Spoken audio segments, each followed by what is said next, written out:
Hello and welcome to the Online Graduate Research Forum for Spring 2014. My name is Araceli Martinez, your presenter. I am a graduate student in the Masters of Science in Interdisciplinary Studies program in the Department of Occupational, Workforce, and Leadership Studies. The title of my research study is Assessment of Sleep Hygiene and its Effect on Academic Performance in Texas State University Students. During my studies in polysomnography, I realized just how important sleep was to our cognitive development. As an undergrad student, I too became a victim to late-night study sessions and the famous all-nighters before finals. Little did I know, I was actually hurting myself more than I was helping. In the U.S., it is estimated that only about 11% of college students sleep well throughout the night. Studies have shown that giving up sleep, which is also known as sleep deprivation, in order to do work, can actually have adverse effects on academic performance by slowing down the thought process, impairing memory, and causing a slowed reaction time. This sparked my curiosity on sleep hygiene, what it was and how it can affect us. Sleep hygiene refers to the habits and practices that are conducive to sleeping well on a regular basis. After realizing that Texas State did not have an informational importance of sleep webpage for students to use as a resource, I decided to do my own research on the subject in order to substantiate our need for such a resource.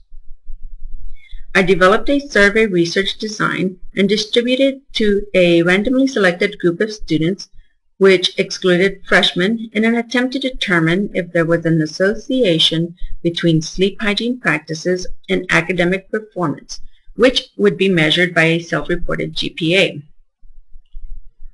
Inferential statistics was used during the analyzing of data in an attempt to make an inference on a population based on the sample data.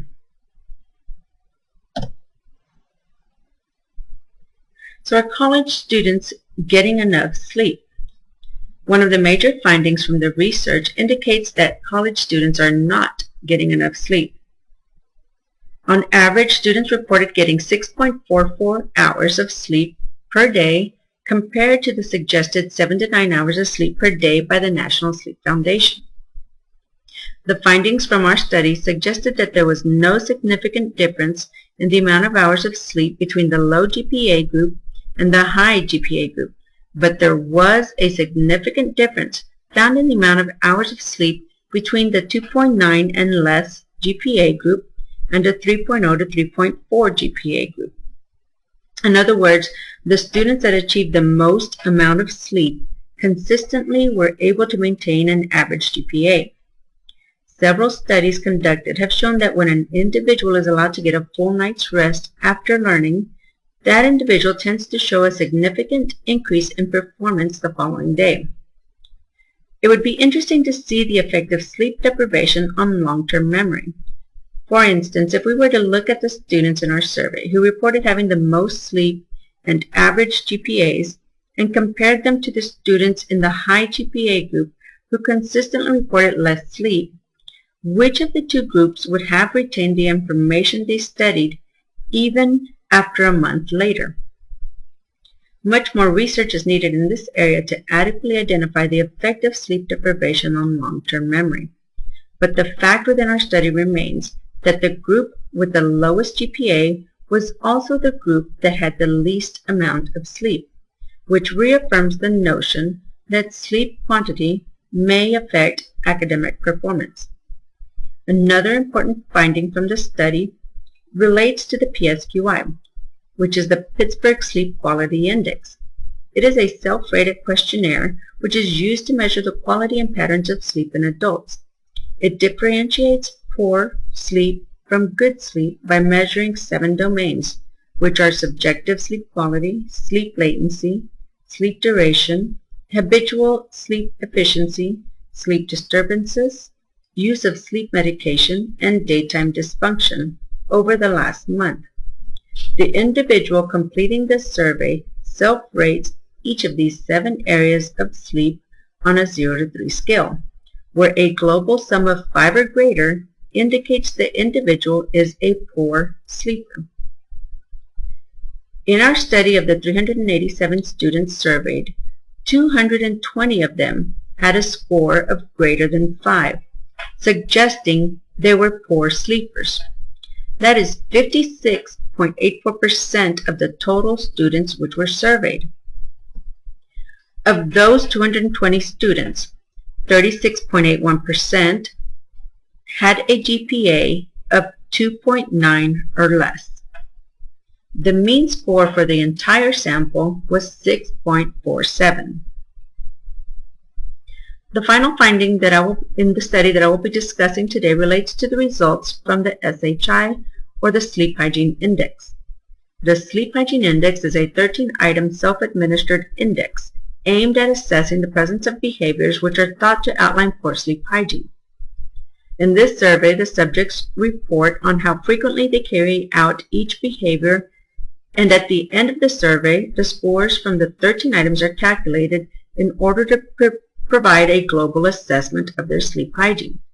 The scores can range from 13 to 65, and the higher the global score, then the worse the sleep hygiene practices are considered. No cutoff score is designated by the authors of the survey to indicate good or bad scores. They simply state that the higher the score, the worse the sleep hygiene is. Therefore, in our study, we use the median of the given scores as a determinant to measure scores and compare them to GPA. In our study, the results from the Sleep Hygiene Index showed that of the 387 students that completed the survey, 41.34% had a score above 35. There was no significant difference between the total scores of the high GPA group and the low GPA group, but interestingly enough, there was a significant difference between the scores of the group whose GPAs were between 3.0 to 3.4 and the other two groups.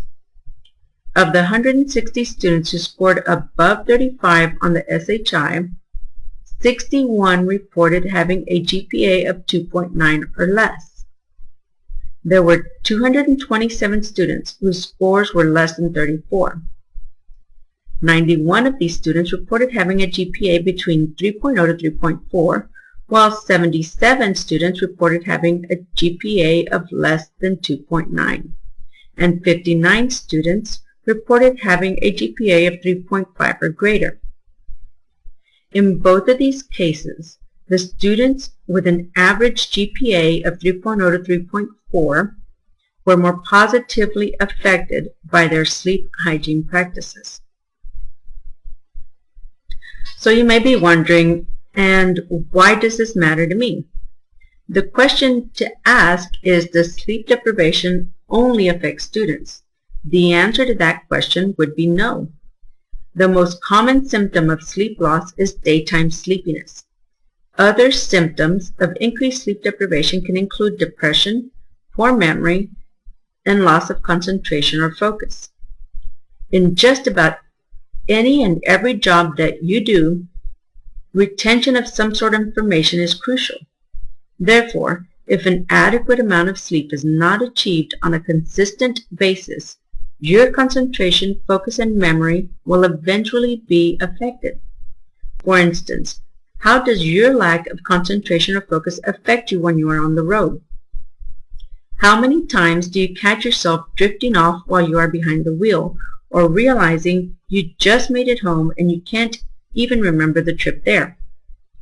Achieving an adequate amount of quality sleep is crucial for cognitive development, but it is just as important to note that sleep deprivation does not only affect us cognitively, but it can also play an important role in the development of other health issues such as obesity, diabetes, and hypertension.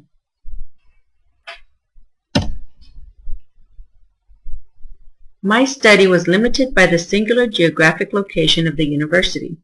This limitation may lead to difficulties in generalizing the results to other regions. Given this limitation, my recommendation would be to distribute survey to institutions in other regions in order to gain a better insight to difficulties that other students may face. A second limitation to my study was obtaining self-reported GPAs. In future research, I would recommend actual GPAs be obtained in order to gain more accurate and precise data. During the time I was conducting my lit review of sleep hygiene, many authors recommended later start times in order to aid in the prevention of sleep deprivation. This would be an interesting study to conduct in the future. Do later school start times lead to longer sleep times for students? Or will they simply stay up later in the night and still not achieve an adequate amount of sleep? How will having later school start times affect academic performance? Will longer sleep times also affect other comorbidities associated with sleep deprivation, such as obesity, diabetes, and hypertension? The fact of the matter is, if we can get our adolescents the tools and assistance that they need in order to succeed in school, we will in turn be providing a more stable and knowledgeable individual out into society. Another area of great interest to me while I was conducting my research was the effect that late night studying on the computer, tablet, smartphones, all of which emit a bright light, have on the production of melatonin in the body. This delayed production of melatonin may be impeding our ability to fall asleep at night, which leads to sleep deprivation. It would be interesting to compare the different wavelengths of lights being emitted by the different electronic devices in an attempt to determine if a particular device has a greater impact on melatonin production. If this is the case, then the development of screen protectors for electrical devices may be an option to help with the decrease in melatonin production, which in turn would aid in the prevention of sleep deprivation. I have submitted a manuscript of this research study for peer review to the publication Internet Journal of Allied Health Sciences and Practices. On the YouTube page below, please indicate your anonymous preference for this study by clicking on one of these two icons. Also, please post your comments or questions in the YouTube comment section below. I will respond to your inquiries posted between April 2nd and April 23rd through this webpage. Thank you for joining me today, and I hope you have found this to be worthwhile and informative.